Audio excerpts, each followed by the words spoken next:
Fala galera aí do xadrez, tudo beleza? Pessoal, na nossa playlist aí, né, dos participantes do torneio de candidatos, falta uma pessoa. Essa pessoa é Fabiano Caruana, o americano Fabiano Caruana.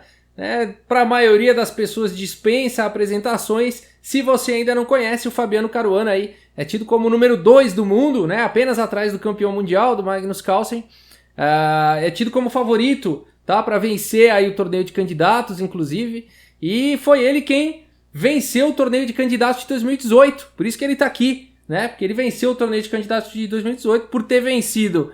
Foi ele quem disputou o título mundial contra o Magnus Carlsen, que, diga-se de passagem, foi um duelo bem difícil, né? Todas as partidas clássicas empataram e o Magnus Carlsen venceu nos tie-breaks, né? E pelo fato do Fabiano Caruana ter sido, né, o desafiante ao título, ele já tem vaga garantida no torneio de candidatos, por isso que ele vai jogar agora o torneio de candidatos, que começa em março, dia 15 de março de 2020, que vai decidir quem vai ser novamente a pessoa que vai desafiar o Magnus Carlsen pelo título mundial no final do ano. Vamos dar uma olhada nessa partida que aconteceu no ano de 2015. Caruana de brancas contra Magnus Carlsen. O Caruana abre a partida com o peão do rei, E4, e aqui E5 pelo Magnus Carlsen. Cavalo em F3, cavalo C6 e agora bispo B5, o Caruana escolhe aí, opta pela abertura Ruy Lopes. Cavalo em F6, aqui a defesa Berlim da Ruy Lopes. E agora Roque pelo Caruana. Cavalo por E4, D4, cavalo D6 atacando o bispo. Essa variante é bem conhecida, tá bom? Então aqui o Caruana entregou um peão para tentar, né, abrir então o rei adversário, ele já está melhor desenvolvido, né? E o Magnus Carlsen agora está atacando o bispo aqui do Caruana. O Caruana continua com o bispo por C6, D por C6 e agora o Caruana recupera, portanto, o seu peão aí gambitado. Na abertura não foi um gambito, porque recuperou rapidamente, né? Então foram apenas algumas trocas. Por enquanto aqui é tudo lance teórico de abertura, cavalo em F5, agora as brancas jogam dama por D8, rei por D8, o Magnus Carlsen perdeu a possibilidade de dar roque aqui, mas está tudo certo, né? Sem as damas no tabuleiro, esse rei não fica tendo muitos problemas, não. A partida seguiu com H3, agora H6 pelo Magnus Carlsen, torre D1, cheque, rei E8 e cavalo C3 desenvolvendo. Cavalo em E7 e agora B3 aqui pelo Caruana. Bispo em F5, né? Você vê que manobra legal aqui, o Magnus Carlsen, né, deu lugar aqui, tava com o cavalo aqui, deu lugar para o bispo, né? Então agora ativando aí as suas peças, cavalo D4, atacando o bispo aí do Magnus Carlsen, e o bispo volta lá para H7. Fica pressionando aqui o ponto de C2, né? Então o cavalo aqui do Caruana atacou e defendeu o ponto de C2 e o bispo do Magnus Carlsen recuou, continua incomodando aqui em C2. Bispo B2 pelo Caruana e agora torre D8. Ô Rafael, não dava para jogar C5 aí e ganhar peão? Né? Porque aí vai sair o cavalo, toma aqui em C2, não é possível isso? Na verdade aqui fica bem para as brancas. Fica ganho, porque depois de cavalo de D aqui em B5, atacando o peão de C7, né? Se bispo por C2, cavalo por C7, né? Deu um duplo na torre? Não, deu checkmate, tá? Então esse lance aqui seria checkmate, o rei não teria para onde ir, né? Por conta da torre aí tá cobrindo a coluna D e as demais peças afogando aí o próprio rei, tá? Então, enfim, tem sempre esse tema aí, tem que tomar cuidado, né? Por isso que depois de bispo B2, o Magnus Carlsen não tentou ganhar peão, né? E preferiu continuar aqui com torre D8. A partida seguiu com cavalo de C aqui em E2. E mais uma vez, agora dá para jogar C5, hein? Não vai mais ter esse problema. Continua existindo o problema de cavalo D5, tá? Então aqui, enfim, as pretas teriam que jogar alguma coisa como torre D7, né? As brancas ficam muito bem aqui. Depois de torre por D7, rei por D7, torre D1, enfim. As brancas estão numa excelente posição, né? As pretas não tem nada para comemorar aqui. Por isso que depois de cavalo de C em E2, mais uma vez o Magnus Carlsen não foi para essa ideia de C5 e jogou cavalo D5. A partida continua com C4, agora cavalo B4 e cavalo em F4 aqui pelo Caruana. Torre G8 e agora G4 aqui pelo Caruana, cavalo em A6. O Magnus Carlsen vai tentar manobrar esse cavalo. Agora cavalo em F5 aqui pelo Caruana e cavalo C5, a manobra aí do cavalo do Magnus Carlsen. Torre por D8, cheque, rei por D8, torre D1, colocando a outra torre em jogo e agora rei C8. Bispo em A3, agora cavalo aqui em E6, o cavalo sai, né? Existe a possibilidade agora da troca de bispos. No entanto, aqui o Caruana prefere capturar o cavalo em E6, cavalo por E6 e agora bispo por A3 pelo Magnus Carlsen. O Magnus Carlsen deixa aqui o peão de G7 e a gente já vai para uma continuação bem interessante. E o Caruana aceita o desafio e faz o lance cavalo de E por G7. Rafael, o que está acontecendo aí? O Magnus Carlsen pendurou o peão?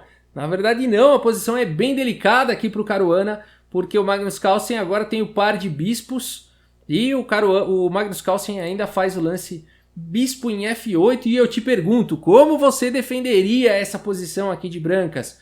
Porque, veja bem, esse cavalo aqui, se você recuá-lo para H5, por exemplo, viria bispo por F5, aproveitando que o peão está cravado, né? Então, aqui as pretas ganhariam uma peça limpa, tá? Então não dá para jogar cavalo lá em H5. As pretas estão ameaçando torre por cavalo, tá? Ah não, Rafael, tá ameaçando bispo por cavalo, não é? Na verdade, a grande ameaça aqui é torre por cavalo, porque bispo por cavalo permitiria cavalo com cheque aqui, tá? Com checkmate, aliás, né? Então bispo, por exemplo, né? Qualquer lance aqui. Bispo por G7, cavalo aqui em E7. Não seria checkmate, mentira. Mas depois de rei B8 e cavalo por torre, aí sim estaria ameaçando checkmate e as brancas teriam muito material a mais, tá bom? Então, o que fazer nessa posição, né? Como jogar aqui de brancas? A gente já viu que cavalo H5, né, não dá certo. A gente já viu que as pretas estão ameaçando capturar o cavalo de torre, né, e não de bispo. E o que fazer para defender aqui, né? E o Caruana, então, vai para uma ideia sensacional aqui com o lance E6. Olha só a profundidade de jogo desses jogadores, né? E6 aqui, que lance fantástico. A partida seguiu com bispo por F5 aqui, tá? Quais seriam as outras opções, né? Aqui bispo por F5, seguiu cavalo por F5 e o Magnus Carlsen recuperou o peão aqui normalmente com F por E6 e a partida continuou com cavalo G3. Eu já vou mostrar como a partida continuou, tá? Mas aqui nessa posição depois de E6 eu acho que tem gente que ficou curiosa aqui com outras possibilidades aqui, tá? Então depois de E6, o que dá para as pretas fazerem? Não dá para as pretas jogarem torre por cavalo agora? Não dá mais por conta de E7. Olha que sensacional a posição, né? E aí, enfim, as pretas vão levar checkmate em mais alguns lances aqui. Não dá para tomar de bispo, senão cavalo por E7 vai ter sequência de checkmate, né? O rei sai com torre o checkmate na sequência. Então, olha só, né? Não tem essa defesa. Vamos ver o que mais tem depois de E6. Vamos pensar em alguma outra coisa aqui. Vamos ver se dá para jogar bispo por G7, então. Vai, deixa o cavalo entrar. Aí a gente já viu que cavalo por E7 ganha, né? Depois de rei B8, cavalo por G8. Ameaçando o mate. Então é muito difícil de achar aqui, né, o que jogar realmente de pretas. E o melhor lance foi o lance jogado. Bispo por F5 e depois de cavalo por F5. Então agora sim, continuando na partida, F por E6. E o Magnus Carlsen recupera aí o seu peão. Que partida, hein, meus amigos? Que partida emocionante. O cavalo volta para G3 e agora bispo E7. Rei G2, os reis devem jogar. A partida está entrando num final aí. Uma batalha de peças menores aí de cavalo com bispo. Torre em F8 e torre D3. Mas a grande característica dessa posição, acho que a característica principal desse final aqui, é que as brancas têm uma maioria aqui. Se a gente for olhar a ala inteira do centro aqui, a ala do rei e tudo, as brancas têm 3 e as pretas têm 2, né? Então a quantidade de material tá igual, mas as pretas têm peões dobrados aqui na ala da dama, né? Então assim, o que as brancas têm que fazer nesse caso? Não pode trocar peça de jeito nenhum. Quanto mais peça trocar, menor essa vantagem que as brancas têm, tá? Aí esses peões dobrados realmente não vão ser problemas, tá? No final de rei e peões pode até trazer oportunidades para as negras. As brancas têm que evitar aqui a troca de peças a qualquer custo e tentar ativar essa maioria aí, tentar criar um peão passado. Será que o Caruana vai conseguir? Vamos ver, a partida seguiu com torre em F7, agora cavalo aqui em H5, bispo D6, a torre aqui em F3. Rafael, você falou que tem que evitar a troca de peça aí a qualquer custo. Não pode trocar todas, né? Mas aqui o Caruana propõe a troca das torres. Torre em H7, o Magnus Carlsen prefere manter, para quem sabe conseguir um contra-ataque ou se defender aí na posição. Agora torre em E3, torre em E7 protegendo o peão e F4. Veja o Caruana ativando então essa maioria. Bispo em A3 e agora rei F3, melhorando a posição do rei. Bispo B2 e agora torre E2 atacando o bispo. O bispo vem para C3 e G5. Aqui o Caruana já tenta criar um peão passado. Rei D7 e agora rei G4. Não tem como evitar, né, a criação do peão passado. torre E8, agora cavalo aqui em G3, o Caruana vai preparando, né, cada avanço aí com muito cuidado. Torre em H8 e agora H4. B6 pelo Magnus Carlsen e agora H5. Veja como rapidamente aí o Caruana vai ativando a sua maioria com mais velocidade. C5 aqui pelo Magnus Carlsen e agora G6 pelo Caruana. Olha que peão passado perigoso na sexta. Torre E8 pelo Magnus Carlsen e agora F5 pelo Caruana. Depois de E por F5, recaptura o peão. Nada disso, o Caruana joga preciso aqui. Ele joga rei F4. Tá? O que está acontecendo aqui? Por que ele faz isso? Não dá para as pretas se aproveitarem disso com torre por torre, por exemplo, e cavalo por torre e tentar defender o peão, porque cavalo por torre vem com ataque sobre o bispo, né? O que eu estou querendo dizer é o seguinte, não dá para as pretas tomarem aqui e depois tentarem defender o peão aqui em F5, porque o cavalo está atacando o bispo, né? Então as brancas vão tomar esse peão de qualquer maneira. Interessante aqui esse lance rei F4 do Caruana, né? Bem preciso. O Magnus Carlsen segue com torre H8 e agora sim a cavalo toma em F5. Bispo em F6 e depois de torre G2 o Magnus Carlsen abandona aí a partida. Rafael, por que abandonou, né? Tem aí, quanto que tá? 5 peões? 5 peões aí para cada um, uma peça menor para cada um, uma torre para cada um. Vamos lá, vamos tentar decifrar o que aconteceu aqui, por que o Magnus Carlsen abandonou, né? Bom, em primeiro lugar, as brancas têm um peão passado na cesta horizontal, né? Então isso é muito forte. Segundo lugar, o rei das brancas está muito melhor colocado, né? O rei do Caruana está melhor colocado que o rei das negras. Em terceiro lugar, o peão de H6 vai cair e as brancas vão ter 2 peões passados e conectados. Como assim vai cair, Rafael? As brancas estão ameaçando jogar G7, seguido de torre G6, né? Depois de G7, essa torre das negras vai ter que segurar aqui tudo em G8, e depois vai vir torre G6, seguido de torre toma em H6, né? Vamos ver uma possível continuação para ficar mais claro? Depois de bispo C3, por exemplo, G7, torre G8, torre G6, A5, qualquer lance aí para as negras, rei G4 melhorando a posição, tirando aí da diagonal de casas escuras, né? Aqui tem que tomar cuidado com as pegadinhas, né? Não vai conceder ao pote aqui, senão bispo D2 aqui, as pretas podem até vencer um final como esse, né? Então tem que tomar cuidado, né? Portanto, com toda a calma aqui, teria que ser feito o lance rei G4, e aí depois de A4, por exemplo, agora sim, torre por H6, A por B3, A por B3, e aí não dá para capturar o peão aqui de G7, senão torre G6 crava, né, o rei numa casa clara, importante, não vai levar cheque do bispo, e as brancas vão ganhar material, né? Então não dá para capturar aqui em G7, teria que jogar rei E8, por exemplo, mas depois de torre G6, as brancas teriam cumprido aí o seu objetivo, né, de capturar o peão de H e ficar com 2 peões passados e conectados. Aí aqui fica mais claro, né, que esse final é vencedor. Mas nessa posição aqui, ambos os jogadores já entenderam que ia acontecer isso, portanto o Magnus Carlsen aí abandonou a partida. Sensacional, né? Vamos dar uma olhada aqui no relatório do chess.com, vamos ver as estatísticas. Opa, na verdade não está com a tela aqui, eu vou abrir a tela agora. Pronto, abri a tela errada aqui.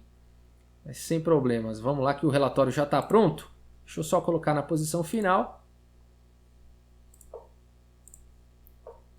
Legal, olha só, 98,4% de precisão aqui para o Caruana, precisão monstruosa, né? E 92,7% de precisão aqui para o Magnus Carlsen. Um lance brilhante aqui pelo Magnus Carlsen, daqui a pouco a gente vai ver qual é, né? Nenhum para o Caruana, 28 dos lances do Caruana foram os melhores contra 19 do Magnus Carlsen. Um lance excelente para cada um, 6 bons para o Caruana, 10 para o Magnus Carlsen, 8 lances aí de livro, 2 imprecisões para o Caruana e só na partida toda 3 do Magnus Carlsen e um erro, né, do Magnus Carlsen. Então olha só que olha o gráfico, né? Então aqui o Caruana realmente dominou aí a partida toda. Vamos ver quais foram esses lances aí. Lance brilhante. Vamos ver qual foi o lance brilhante do Magnus Carlsen. Bispo em A3 ele considerou aqui um lance brilhante. Realmente foi um lance bispo por A3, né? Quando ele capturou o bispo.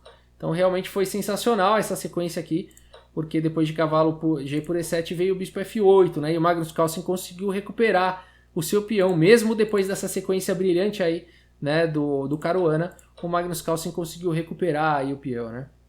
E onde que o Magnus Carlsen errou? Vamos lá, vamos dar uma olhada aqui, vamos clicar agora no erro, né, pra gente entender aí o que aconteceu.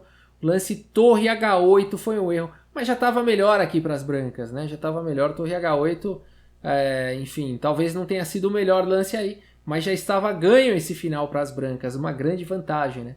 Então realmente o Caruana foi ganhando aí nos melhores lances, né? Fez mais melhores lances aí, teve 2 imprecisões apenas, né? O Magnus Carlsen um pouco mais de imprecisão, foi no detalhe aí a vitória do Caruana. Legal, né, pessoal? Espero que vocês tenham gostado aí da partida. Pessoal, aquele tempinho para você dar sua curtida, para você se inscrever aí no canal, se você assiste o canal e ainda não se inscreveu, aqueles segundinhos você vai estar ajudando aí o canal, se inscrevendo, tá bom? Para o canal ganhar relevância e poder continuar aí produzindo conteúdos de xadrez para vocês, tá bom?